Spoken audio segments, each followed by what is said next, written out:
오늘의 주요 뉴스입니다. 남북 정상이 오는 18일부터 2박 3일간 평양에서 정상회담을 합니다. 대북 특사단은 김 위원장이 트럼프 대통령 첫 임기 내에 비핵화하겠다는 의지를 밝혔다고 전했습니다. 방북 결과를 보고받은 문재인 대통령이 만족감을 나타냈습니다. 특사단이 북측에 트럼프 대통령의 메시지로 전달한 것으로 알려지면서 문 대통령의 중재 외교 성과에 관심이 쏠립니다. 뇌물수수와 횡령 등의 혐의로 기소된 이명박 전 대통령에게 검찰이 징역 20년과 벌금 150억 원을 구형했습니다. 이 전 대통령은 부정부패를 가장 싫어한다며 검찰의 주장을 반박했습니다. 기무사가 계엄 상황을 준비하면서 합참의장을 몰래 사찰한 정황이 포착됐습니다. 군검 합동수사단은 이순진 당시 합참의장을 불러 참고인 조사를 벌였습니다. MBN 단독 보도합니다. 정부의 추가 부동산 대책에도 불구하고 지난주 서울의 아파트값이 전주보다 0.47% 올라 역대 최고의 상승률을 기록했습니다. 신규 택지 후보 지역들도 벌써부터 술렁이고 있습니다. 전국 6개 시도 22개 학교에서 1000여 명의 식중독 환자, 의심 환자가 발생했습니다. 모두 풀무원 계열사가 급식으로 초콜릿 케이크를 납품한 곳들입니다.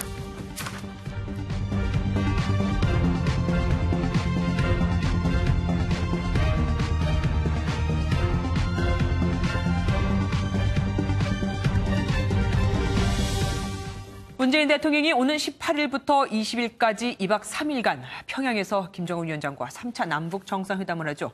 지난번보다 길게 하는 건데 무엇을 논의할지도 정해졌습니다. 첫 소식 송주원 기자가 보도합니다.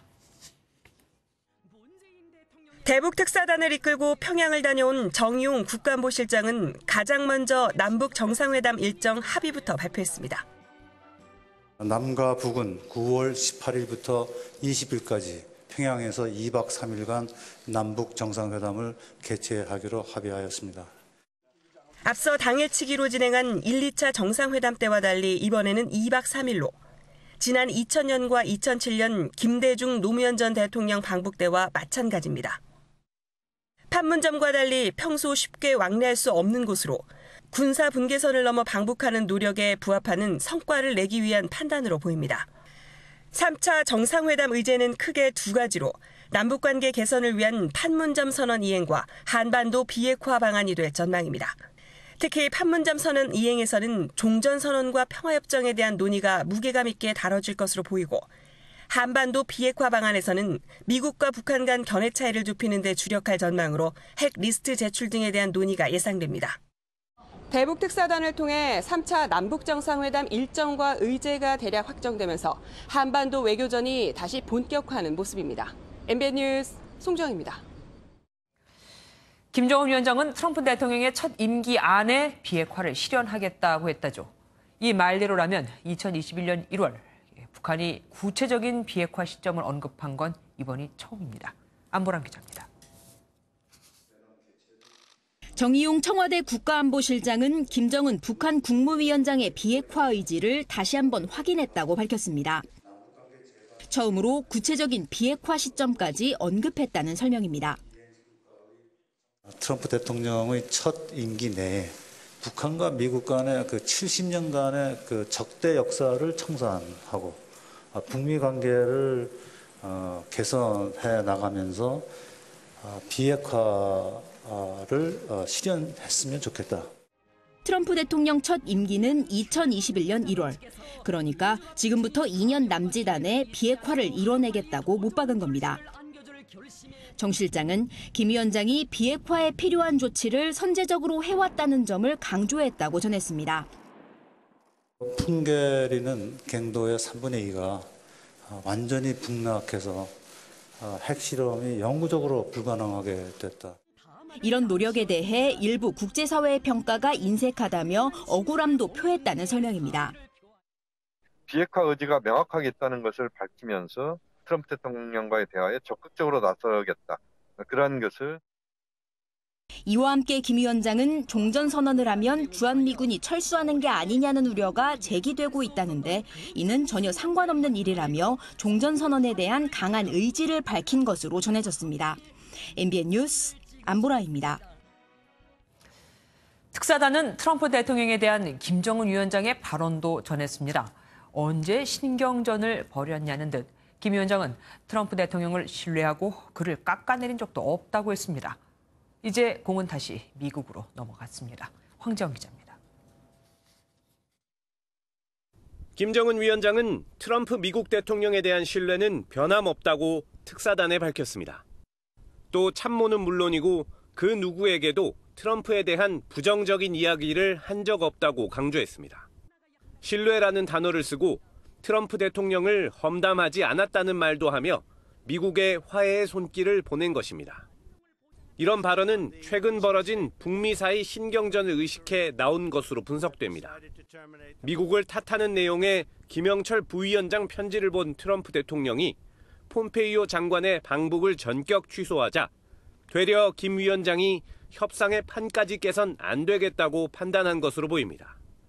오해도 좀 풀고 북한의 의지도 좀 밝히고 종전선언을 추진할 수 있는 조건과 환경에 대한 북한의 입장을 얘기를 한 거기 때문에 의미가 있을 거라고 생각합니다.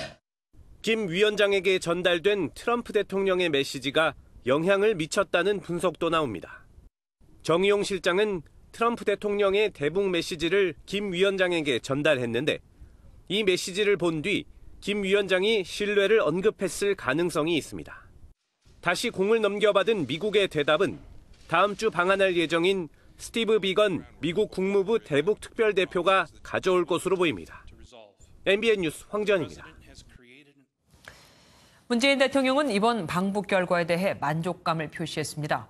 당장 남북 정상회담과 한미 정상회담을 앞둔 상황에서 또 북미 중재 외교에 나서는 입장에서 이렇게 만족감을 드러낸 건 그만큼 자신이 있다는 뜻일까요? 정규 기자입니다. 문재인 대통령은 남북 정상회담 일정이 확정되자 직접 평양 정상회담 준비위원회 첫 회의를 주재했습니다. 이번 방북 특사단 성과에 큰 만족감을 나타냈습니다. 이번 특사단 방문 결과는 정말 참 잘 되었습니다. 기대했던 것보다 훨씬 좋은 성과였습니다. 남북 정상회담에 이어 트럼프 대통령을 만나게 될 9월 하순 유엔 총회를 앞두고 교착 상태인 북미 대화에 물꼬를 트겠다는 의지도 드러냈습니다. 우리 한반도의 완전한 비핵화, 또 그것을 위한 북미 간의 대화, 이런 부분도 좀 촉진될 수 있지 않을까. 임종석 청와대 비서실장을 중심으로 남북 정상회담 준비위는 얼마 남지 않은 준비 기간에 긴장감도 엿보였습니다. 청와대는 분야별로 실무 준비에 착수했습니다. 또 의전과 경호, 통신 문제 협의를 위해 다음 주 초 판문점에서 남북 고위급 실무회담이 열릴 예정입니다. MBN 뉴스 정규입니다. 북한은 원래 김정은 위원장의 소식을 오전에 전하는데 이번엔 평소와 달리 청와대와 비슷한 시간 이 저녁에 대북 특사 방북 결과를 발표했습니다. 내내 웃는 김정은 위원장의 모습과 함께 비핵화 의지 재확인 발언도 전했습니다. 주진희 기자입니다. 북한도 특사단 방북 결과를 내부에 발표했습니다. 김정은 위원장이 웃는 얼굴로 특사단을 맞이하고 친서를 읽는 모습, 그리고 손을 흔들며 배웅하는 영상까지 공개했습니다. 그리고 이 자리에서 김 위원장의 비핵화 언급이 있었던 사실도 상세히 전했습니다. 핵 위협도 없는 평화의 도전으로 만들자는 것이 우리의 확고한 입장이며 자신의 의지라고 비핵화 의지를 거듭 확약하시면서 일반 북한 주민들이 보는 매체에서 김정은 위원장이 직접 비핵화를 재차 약속했다고 발표한 겁니다. 그러면서도 오늘자 노동신문을 통해 비핵화의 전제 조건도 내놨습니다. 미국은 선 비핵화 후 평화협정을 고집하지 말고 대통령이 약속했던 종전선언 채택을 뒤로 미루지 말아야 한다고 밝힌 겁니다. 싱가포르 북미회담에서 트럼프 대통령이 종전선언을 구두 약속했던 것을 사실상 공식화하면서 이를 지키라고 요구하고 있는 겁니다. 이 매체의 어떤 반응을 본다면은 결국 종전선언이 의무 통과 지점이다. 종전선언만 한다면은 그 이후에 비핵화와 관련된 일련의 조치들은 상당히 적극성을 갖고 가겠다. 왜 이것을 안 믿느냐. 또 보통 아침 9시에 시작하는 북한 매체들이 오늘은 이례적으로 청와대의 발표와 비슷한 시간에 보도를 한 것도 눈길을 끌었습니다. MBN 뉴스 주진입니다. 이번 특사단이 또 하나 합의한 게 남북 공동연락사무소를 남북 정상회담 이전에 열기로 했다는 겁니다. 그동안 미국의 반대 기류 때문에 미뤄졌던 건데 이번엔 될까요? 남북 정상회담 이전이면 다음 주 14일이 유력하기에 미국의 이해를 구하는 작업도 같이 할 것으로 보입니다. 오재 기자입니다. 문을 열 준비를 모두 마쳤지만 차일피일 미뤄지던 남북 공동연락사무소 개소식. 정의용 대북 특사단장은 평양 남북정상회담 전에 개소하기로 합의했다고 밝혔습니다. 기술적 문제와 의전, 식순 등을 정리하는데 적어도 일주일이 걸린다는 점을 감안하면 이르면 14일, 늦어도 17일이면 가능합니다. 특사단이 날짜를 못 박지 못한 건 미국을 염두에 뒀기 때문으로 보입니다. 정부는 남북 공동연락사무소 개소와 관련해서 미 측과 긴밀히 협의 중에 있습니다. 연락사무소는 주권국가 문제긴 하지만 연락사무소에 쓰일 전기와 석유 등이 대북제재 위반 소지가 있으며 공조가 깨질까 우려하는 미국을 배제할 수 없다는 겁니다. 미국은 공동연락사무소가 설치된다면 오히려 이 북한에 대한 압박보다도 이 경제협력 이것이 강화된다는 측면에서 비핵화를 더디게 할 수 있는 그런 요인을 작용한다. 이에 따라 청와대는 미 측의 특사단 방북 성과를 설명하며 이해를 구한 뒤 개성 현지와 판문점 채널 등을 활용해 본격 개소식 준비에 들어갈 예정입니다. MBN 뉴스 오지혜입니다. 이번 대북 특사단의 역할 중 하나는 트럼프 대통령과 김정은 위원장, 북미 간 서로의 메시지를 전달해주는 것이었습니다. 이 메시지를 수용하느냐 마느냐, 그 여부가 북한 비핵화 협상의 최대 분수령이 되겠죠. 최준학 기자와 함께 얘기 나눠보겠습니다. 어서 오십시오. 네. 예, 원래 정유 안보실장이 오늘쯤 미국이 직접 가서 내용을 전달해 줄 것이라고 우리는 예측을 했었습니다. 그랬었죠. 그런데 안 갔어요? 네. 안 갔다라는 것보다 그만큼 급하다라고도 해석이 가능합니다. 지금 한 30분 뒤 정의용 안보실장하고 볼턴 백악관 보좌관하고 통화하기로 되어 있습니다. 여기서 바로 김정은 위원장의 메시지를 설명할 예정입니다. 그럼 곧바로 그만큼 가서 전달할 만큼의 내용은 안 됐다고 해석할 수는 없고요. 내용이 없다는 것보다 그만큼 빨리 전달하는 게 급박했다. 시급성으로 해석하는 것이 맞을 것 같습니다. 네. 지금 미국 워싱턴 시간이 아침 7시를 향하고 있습니다. 네네. 그렇기 때문에 그만큼 아침 일찍이라도 김정은 위원장의 메시지를 전달해서 이 부분을 트럼프 대통령에게 전달하는 것이 좋겠다. 이런 판단을 한 것으로 보입니다. 청와대는 정 실장이 처음에는 워싱턴을 방문하려고 했지만 네. 워싱턴의 그 정가의 여러 가지 일정상 지금 보면 금요일 주말로 이어지기 때문에 일정 잡기가 힘듭니다. 네. 그렇기 때문에 빨리 전화로라도 트럼프 대통령에게 김정은 위원장의 메시지를 전달하기로 했다. 이렇게 판단을 한 것으로 보입니다. 그 내용은 뭘까요? 내용은 아직까지는 알려지지 않고 있습니다. 앞서 리포트를 봤을 때 예상은 할 수 있을 겁니다. 한마디로 얘기해서는 김정은 위원장이 나 비핵화에 대해서 진정성이 있다. 믿어달라. 믿겠습니까? 이제 더 이상은 못 믿습니다. 계속 반복했던 얘기이기 때문에. 네네. 그렇기 때문에 이번에는 미국이 요구한 비핵화 시간표가 나올 가능성이 매우 큽니다. 그 비핵화 시간표는 트럼프 대통령의 첫 임기 때까지 2021년 1월까지입니다. 구체적인 또 실천 방안으로 핵 리스트까지 포함될 가능성이 있습니다. 네. 그러면 트럼프 대통령이 이 메시지를 만약에 긍정적으로 받아들인다면 네. 그러면 그 다음은 북한이 원하는 종전선언까지 갈 수 있을까요? 거기까지가 이제 바라는 바입니다. 네. 일단 김정은 위원장의 비핵화 시간표를 제시하고 핵 리스트까지 제공한다면 이는 미국의 요구를 받아들인 겁니다. 네. 비핵화를 위한 긍정적인 신호로 받아들일 수가 있고요. 하지만 남북 말씀하신 것처럼 비핵화 진행 과정에서도 앞서 종전선언을 요구하고 있습니다.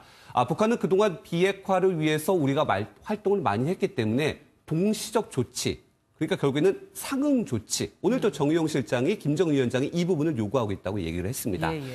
우리 쪽에서도 청와대 김의겸 대변인은 종전선언은 비핵화의 입구라고 했습니다.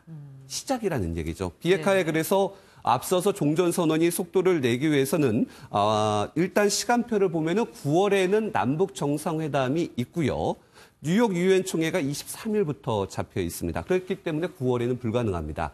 10월에도 중순에 문 대통령이 아셈, 아시아 유럽 정상회의에 참석하기 때문에 10일 동안 외국에 가 있습니다. 그렇기 때문에 남북미 3자 종전선언을 하기 위해서는 10월 초 적어도 미국의 중간선거 전 그렇게 된다면 넘어가게 된다면 연말까지도 갈 가능성이 있습니다. 예, 북한이 어쨌든 2021년이라는 시간표는 뭐 처음으로 내놓기는 했는데 그렇지만 아까 말씀하신 대로 미국이 우리가 한 만큼 우리라고 하면 지금 북한입니다. 상관한 조치를 해달라고 하는 거는 그래도 약간의 줄다리기를 내가 놓지는 않겠다는 뜻 아니겠습니까? 그렇죠. 그렇기 때문에 북한에서도 김정은 위원장은 우리가 그동안에 어떤 일을 했다는 얘기를 하지 않습니까? 풍계리 얘기도 하고 동창리 얘기도 하고 이만큼 했으니까 좀 노력을 보여달라. 그렇기 때문에 이번에 폼페이오 미 국무장관이 재방북을 해서 앞서 말씀드린 대로 비핵화에 대한 시간표 또는 핵 리스크와 함께 종전선언이 합의가 이루어져서 주고받는다. 그럼 이제 빨라지는 겁니다. 그 다음에는 남북미 또는 남북미 종전선언이 이루어지게 되고요. 북한의 핵 폐기와 신고, 검증, 이른바 이제 FFVD라고 해서 미국이 요구를 하고 있죠. 최종적이고 완전하게 검증된 비핵화. 그렇게 되면 이제 2020년 말까지, 그러니까 트럼프 대통령의 첫 임기 때까지 평화협정을 맺게 되면 이게 바로 한반도 평화 정착입니다. 간단해 보이지만 북한의 완전한 비핵화를 위한 시간, 2년이 넘는 시간 동안 지지한, 어떻게 보면 지난한 협상이 예상이 됩니다. 그렇다면 최악의 시나리오 한번 살펴볼까요? 일단 지금 미국이 아침이 밝아오면서 트럼프 대통령이 김정은의 메시지를 받아들이지 않는다면 트위터에 부정적인 평가를 한다면 더 이상 방법을 찾기도 좀 어렵습니다. 그렇기 때문에 2년이 넘는 비핵화 시간표에서 북한이 어긋나는 행동과 또는 시간이 어떻게 보면은 자꾸만 지연시키고 숨기는 게 있다. 세부적인 상황에서 어떤 부분까지도 흐트러뜨리는 것을 고려해야 된다면 이른바 이제 디테일의 악마라고 하는데 그렇게 된다면은 북미 정상회담 이전의 분위기가 기억나실 겁니다. 어떻게 보면 그 전으로 돌아가죠. 전쟁 얘기도 나왔습니다. 더 나빠질 수 있다. 더 위험해질 수도 있습니다. 그리고 어제 최 기자가 청와대 연결해서 얘기할 때 그 시각에 김정은 위원장하고 우리 방북단이 같이 식사를 하고 있는 것 같다라고 했는데 아니었어요. 예상된 만찬이라고 분명히 전해드렸고 분위기가 좋다. 김정은 위원장이 참석한 것 같다라고 얘기했는데 일단은 좀 오보였고 사과 말씀을 드립니다. 상황을 좀 설명을 드리면 특사단이 북한에 머문 시간이 모두 11시간 40분인데요. 이른바 북한의 체제 특성상 깜깜이 방북이었습니다. 기자들도. 북한에서 마지막으로 전통문을 보내온 것이 어제 저녁 6시경. 이때 김의겸 대변인은 특사단은 만찬 뒤 저녁 8시경 출발한다고 연락해왔다 이렇게 전했습니다. 만찬이라고 했을 때 김정은 위원장의 참석에 좀 무게가 두는 분위기였습니다. 또 청와대 고위 관계자도 기자들에게 분위기가 좋은 것 같다. 또 술이라도 마시면 더 늦어질 수 있는 건 아니냐 이런 얘기를 했거든요.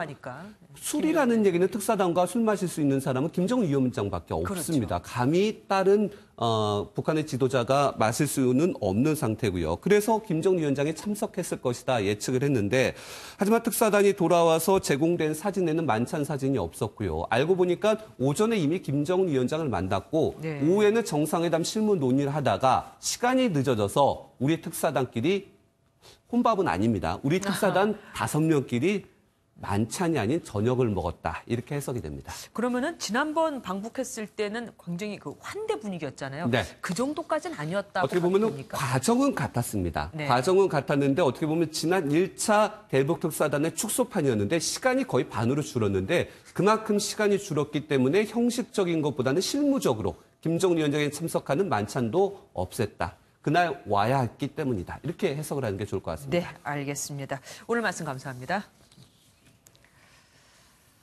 특사단의 방북 결과에 여당이 적극적인 지지 의사를 밝힌 가운데 일부 야당들도 환영의 뜻을 밝혔습니다. 하지만 자유한국당은 북한의 비핵화 진정성이 불확실하다며 평가절하했습니다.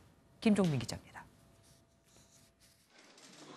민주당은 3차 남북 정상회담이 새로운 시대를 여는 획기적이고 전환적인 계기가 될 것으로 기대했습니다. 특히 김정은 위원장이 비핵화의 시점을 구체적으로 못 박은 것을 높게 평가했습니다. 한미 또는 국제사회 일각에서 북한의 비핵화 의제에 대한 의구심을 해소하는 데 큰 도움이 될 뿐만 아니라 그러면서 4.27 판문점 선언 국회 비준도 거듭 촉구했습니다. 민주평화당은 정상회담을 통해 종전선언을 비롯한 구체적인 결과물이 도출되길 기대한다고 밝혔고 정의당은 북한의 비핵화 의지에 대한 미국에 상응하는 의지를 촉구하기도 했습니다. 반면 자유한국당은 북한이 실질적인 비핵화 조치를 하지 않았다고 꼬집었습니다. 비핵화를 위한 핵무기, 핵물질, 핵시설에 대한 완전한 폐기 및 이것을 불가역적으로 만들겠다는 구체적인 의지 표명이 전혀 없습니다. 남북 연락사무소 개설도 국제사회와의 충분한 협의가 있어야 한다고 지적했습니다. 바른미래당은 환영의 뜻을 밝히면서도 북측의 발표는 단지 의지를 표명한 것일 뿐이라며 구체적인 비핵화 프로그램을 약속하지 못하면 정부의 섣부른 협상에 대한 비판을 피하지 못할 것이라고 밝혔습니다. MBN 뉴스 김종민입니다. 오는 11일부터 사흘간 열릴 예정인 러시아 동방경제포럼에 김정은 위원장이 불참할 것으로 전해졌습니다. 당초 푸틴 대통령의 초청을 받아 다자 무대 첫 데뷔가 주목됐었는데 아무래도 미국이 신경 쓰였던 듯합니다. 하긴 지금 영 분위기가 아니죠. 김희경 기자입니다. 다음 주 화요일인 11일부터 3일간 러시아 블라디보스토크에서 열리는 동방경제포럼. 푸틴 러시아 대통령은 지난 5월 말 북한을 방문한 라브로프 외무장관을 통해 김정은 북한 국무위원장을 이 포럼에 초청했습니다. ядерных проблем и всех других проблем Корейского полуострова, конечно же, мы исходим из того, что это решение не может быть полным, пока санкции не будут отменены. 참석한다면 시진핑 중국 국가주석은 물론 아베 일본 총리를 비롯해 여러 정상들을 한꺼번에 볼 수 있는 다자무대 대비가 될 터였습니다. 하지만 김정은 위원장이 포럼에 불참할 것이라고 러시아가 최종 확인했습니다. 이후 러시아 방문 가능성은 열어뒀지만 북한으로선 중국에 이은 또 다른 후원자인 러시아 푸틴 대통령과의 정상회담이 사실상 무산된 셈입니다. 미국의 견제 속에서 시진핑 주석의 구구절 방북이 불발된 것과 비슷한 맥락으로 분석됩니다. 남북 정상회담 또 북미 간의 핵협상 재개 가능성이 있는 상황에서 푸틴이 주도하는 국제 무대에 일부러 참석할 필요가 있을까 하는 그러한 생각이 드네요. 김정은 위원장은 불참하지만 시진핑 주석과 푸틴 대통령 간의 정상회담이 예정돼 있어 북한의 비핵화를 놓고 어떠한 논의가 오갈지 주목됩니다. MBN 뉴스 김희경입니다. 뇌물수수와 다스 자금 횡령 등의 혐의로 재판에 넘겨진 이명박 전 대통령에 대해 검찰이 징역 20년을 구형했죠. 뇌물이나 횡령으로 의심되는 액수가 박근혜 전 대통령 때보다 더 많아서 구형량이 더 셀 줄 알았는데 그보단 낮았습니다. 이병주 기자입니다. 지난 4월 재판에 넘겨진 지 150여일 만에 이명박 전 대통령에 대해 검찰이 징역 20년을 구형했습니다. 징역과 함께 벌금 150억 원과 추징금 111억여 원을 선고해달라고도 요청했습니다. 검찰은 전례를 찾기 어려운 부패 사건으로 엄정한 법의 심판이 불가피하다며 구형 이유를 밝혔습니다. 이 전 대통령에게 적용된 혐의는 16개로 가장 무거운 혐의는 뇌물죄입니다.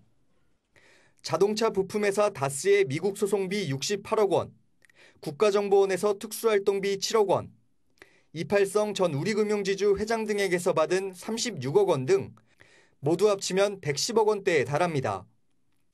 이 전 대통령이 거액의 뇌물을 받고 국고 손실을 초래한 점을 확인하였습니다. 이 전 대통령이 한 차례 검찰 조사에만 응하고 재판 과정에 피고인 신문도 거부하며 책임을 회피하고 있다는 점도 지적했습니다. 검찰은 지난 2년 동안 전직 대통령 2명이 구속되는 씻을 수 없는 상처가 남았지만 헌법 가치를 재성립하기 위해서라도 엄중한 처벌이 필요하다고 강조했습니다. MBN 뉴스 이병주입니다.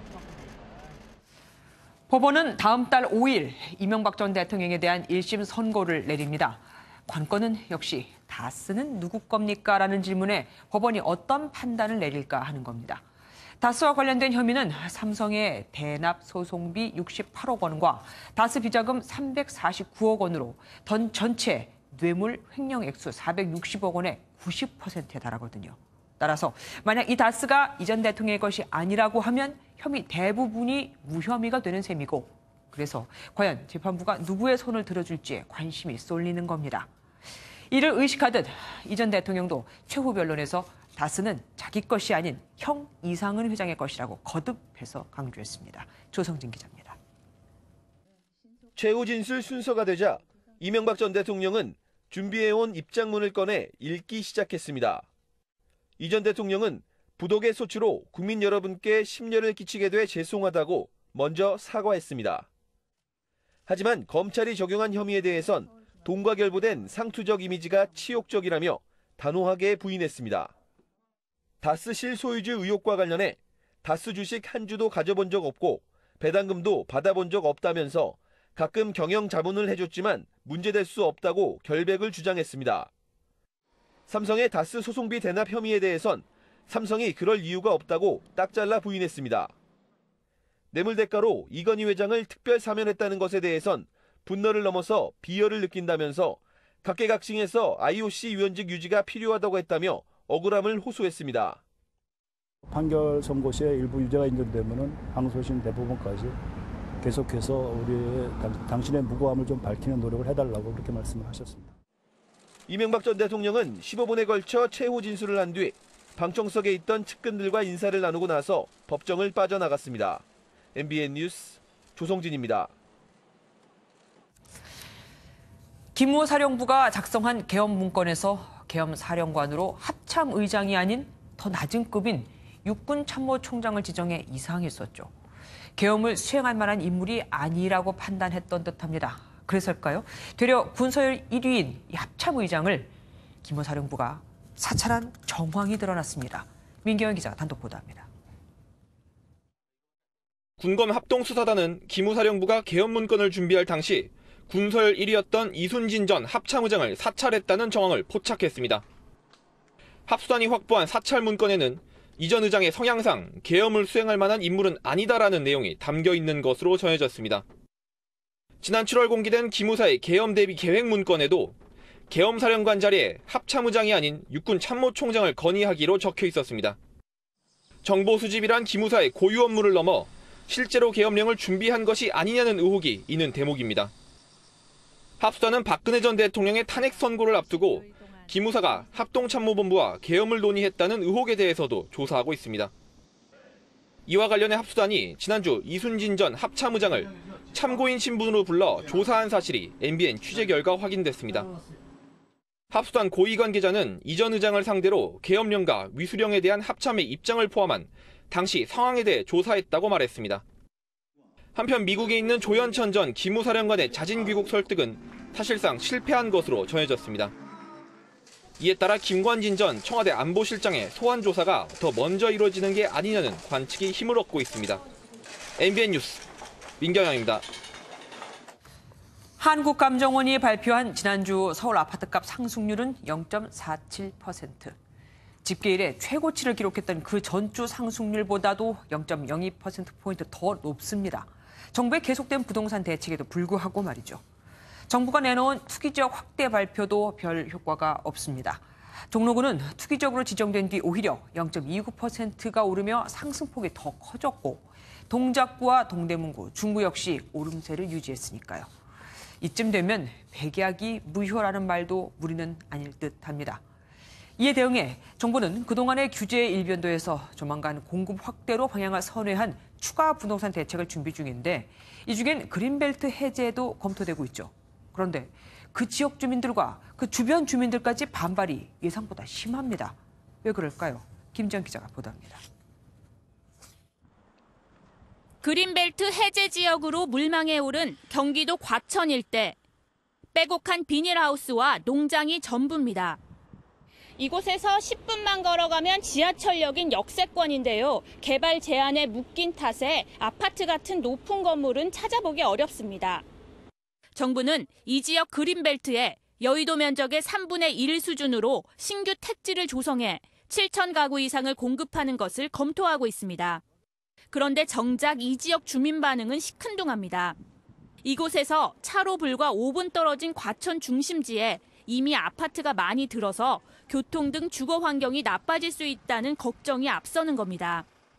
지금도 사당하고 양재 쪽으로 나가는데 엄청 차가 막히거든요. 그 정도로 많이 확산되면 더 많이 막힐 것 같은데. 강남과 더 가까운 신도시가 생기면 기존 집값이 내려갈 것이란 우려까지 겹쳤습니다. 서울과의 거리가 비교적 멀어 최종 선정 가능성은 작지만 또 다른 후보지로 꼽힌 경기도 안산도 반응이 냉담하긴 마찬가지.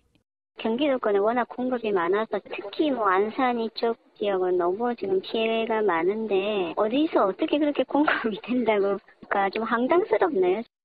이처럼 해당 지역 주민들의 반발이 확산하면서 택지 확보 작업에 난항이 예상됩니다. MBN 뉴스 김지영입니다. 경기도가 민간과 공동으로 분양한 아파트의 건설 원가를 내일 공개합니다. 아파트 값에 거품을 걷어내겠다는 취지인데 하지만 모든 걸 다 공개하는 건 아닙니다. 택지 조성 원가는 포함되지 않으니까요. 이쪽도 저쪽도 다 우려의 목소리가 높습니다. 이재호 기자입니다. 경기도 화성 동탄 2신도시에 700세대 규모로 조성 중인 아파트 단지입니다.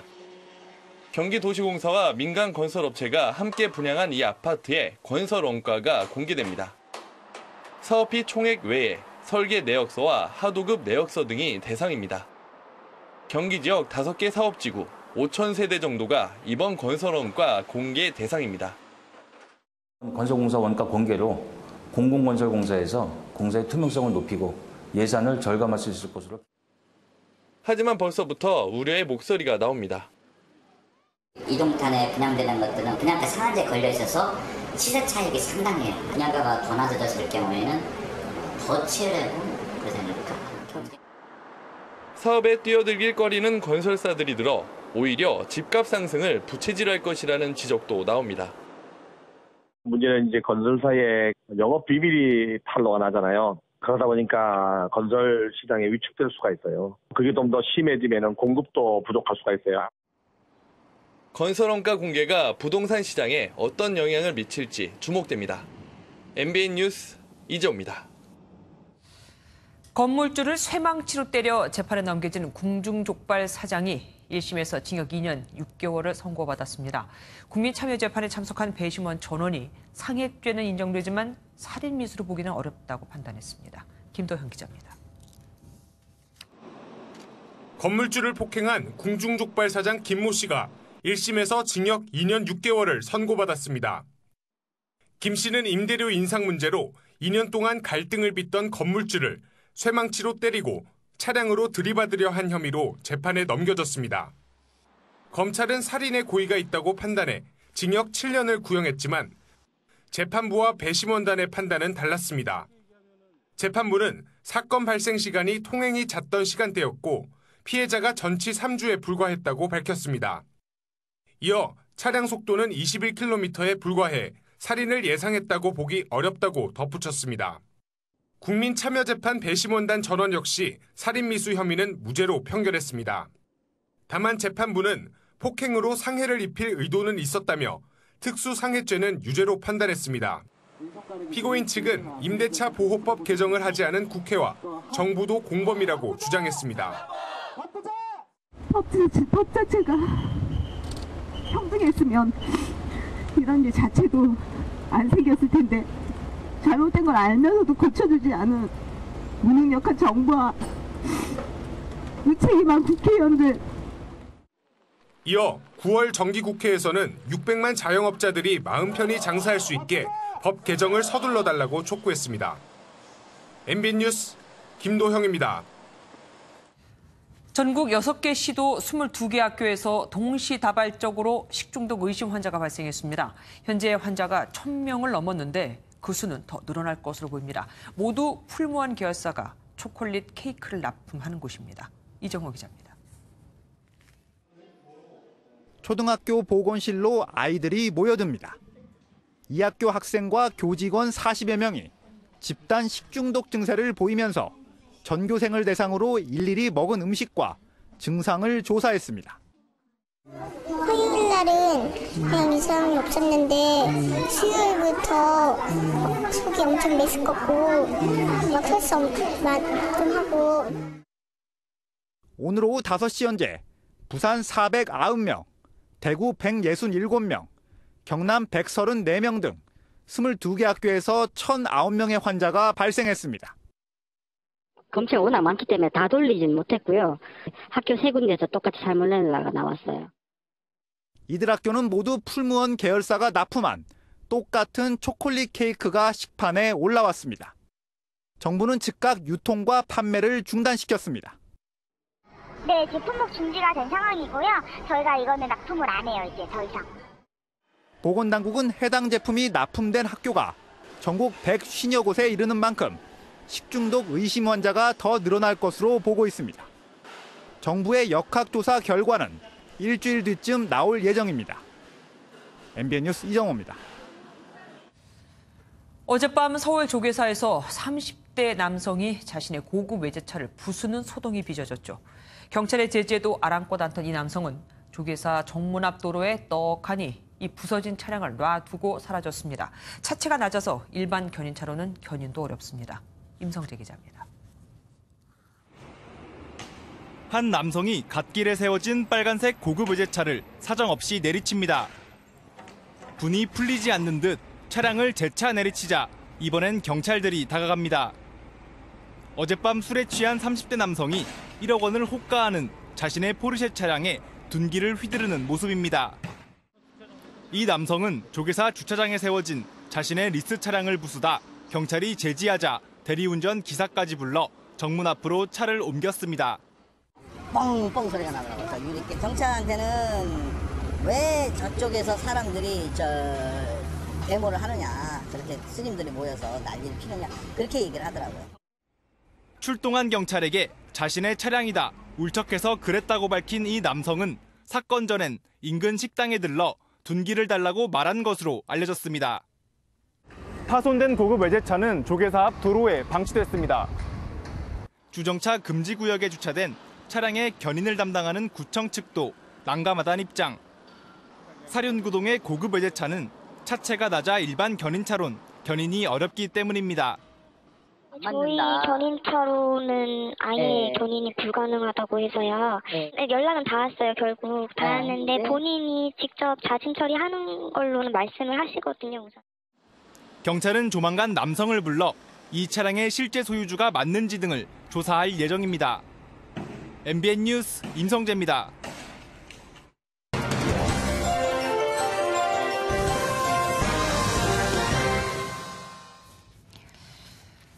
열쇠 구멍에 본드를 발라야 한다.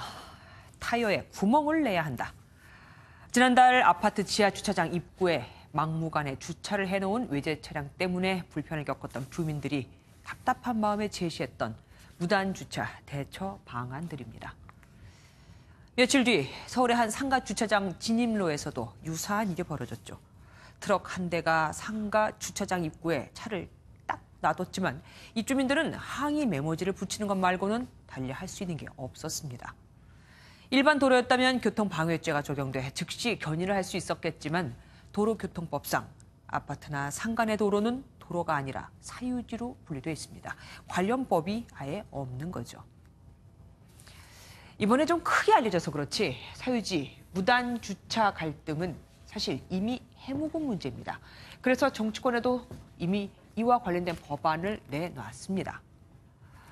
지난 4월 사유지에 무단 주차한 경우에도 과태료를 부과한다는 도로교통법 개정안이 발의됐는데 5개월째 국회 문턱을 넘지 못하고 있을 뿐이죠.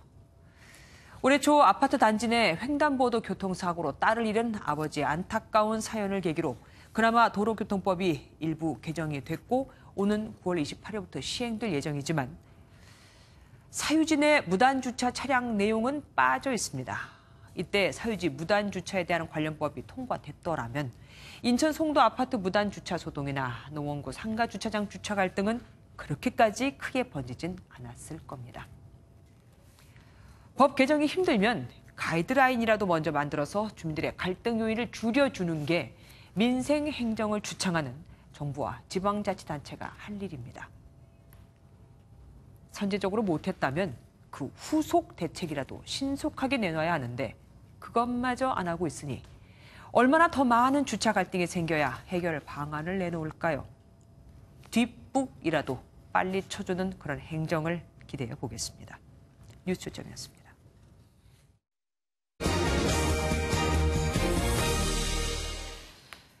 집권 2년 차를 맞은 문재인 정부가 국가 비전으로 포용 국가를 천명했습니다. 국민의 삶을 국가가 책임진다는 각오로 생활보장 3개년 계획을 마련할 방침입니다. 박유영 기자입니다.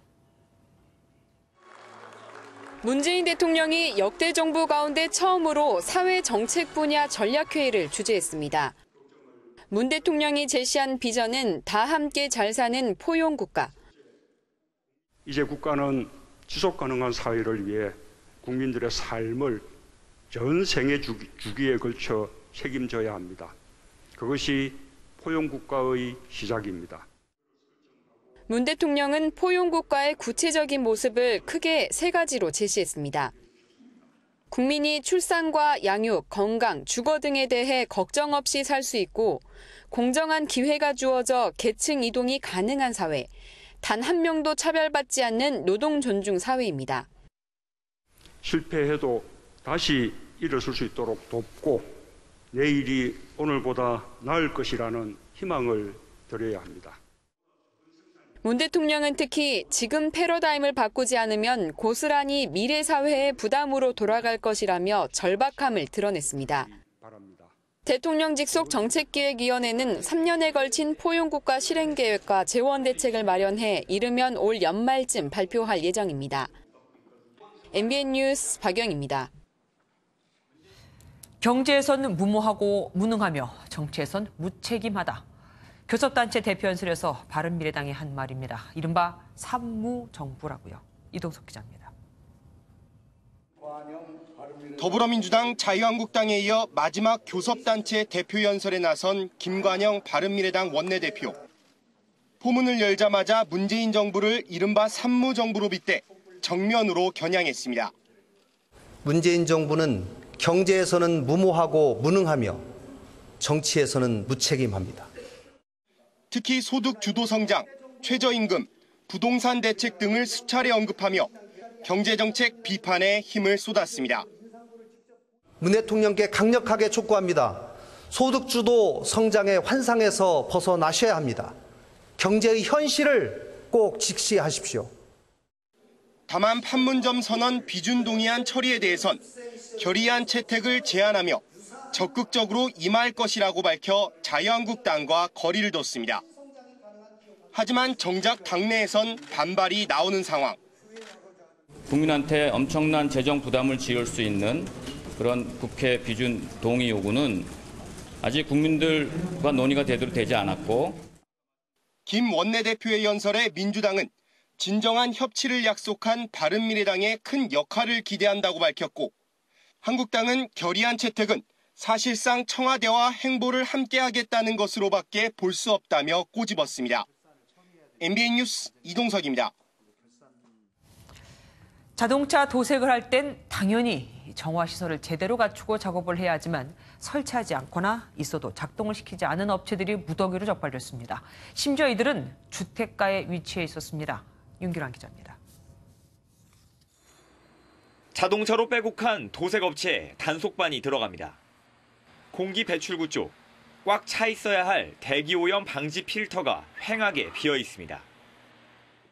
인근 또 다른 업체에선 필터에 희뿌연 먼지가 자욱합니다. 이마저도 정화 기능이 전혀 없는 필터입니다. 흡착 시설인데 이 위에 지금 활성탄이 들어가야 되는데 지금 여기 지금 빠져 있는 것 같아요. 활성탄을 써야 되는 것도 지금 알았어요. 학교와 아파트 단지 바로 앞에 세워진 이곳 업체는 오염 방지 시설을 갖췄음에도 다른 장소에서 몰래 작업을 하다 적발됐습니다.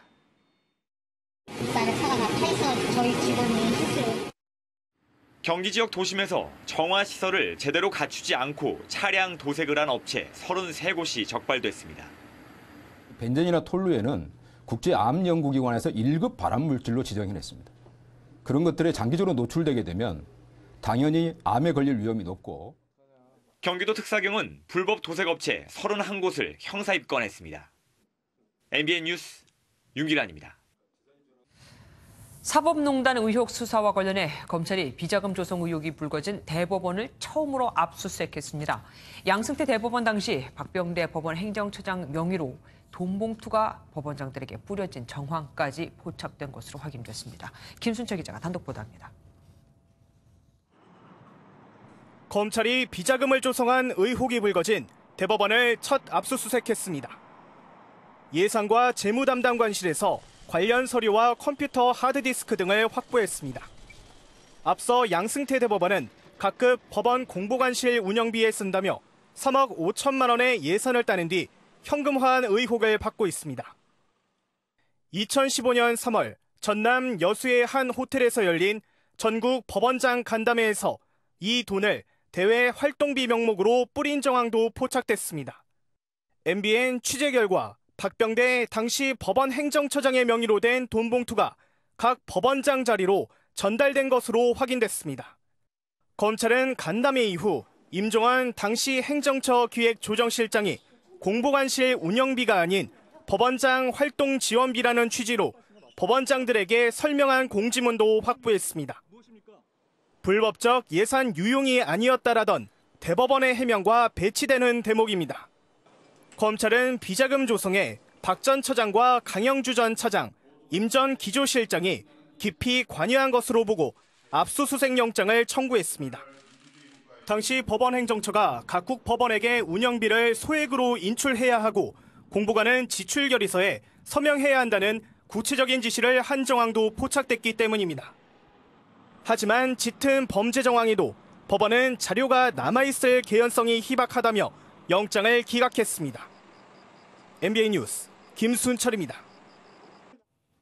빅토르 안현수가 쇼트트랙 선수 생활을 마감하고 한국으로 돌아오는 것으로 알려졌습니다.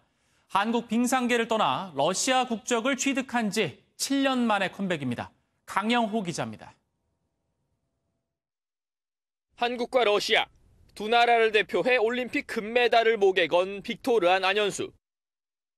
안현수가 7년간의 러시아 생활을 접고 한국으로 돌아오는 것으로 알려졌습니다. 알렉세이 크라프초프 러시아 빙상연맹 회장은 현지 언론과의 인터뷰에서 빅토르 안이 선수 생활을 접고 가정 사정 때문에 한국으로 돌아간다고 밝혔습니다. 안현수는 아내 우나리 씨와 사이에 둔 딸을 한국에서 키우고 싶어하는 것으로 알려졌습니다. 지난 2011년 쇼트트랙 파벌 논란에 휘말리며 슬럼프에 빠졌던 안현수는 러시아 귀화를 선택하며 국내 팬들에게 충격을 줬습니다. 이후 소치올림픽 3관왕에 오르며 러시아의 국민 영웅으로 떠올랐습니다. 이중 국적이 허용되지 않는 국내법에 따라 한국 국적이 자동 상실된 안현수는 재기하, 국적 회복 등의 절차를 밟을 것으로 보입니다. 안현수의 깜짝 컴백 소식에 국내 팬들의 반응은 비난파와 옹호파가 나뉘는 상황. 돌아오는 안현수가 지도자로 한국 빙상계에 다시 복귀할지, 새로운 삶을 시작할지, 쇼트트랙 황제의 선택에 관심이 쏠립니다. MBN 뉴스 강영호입니다.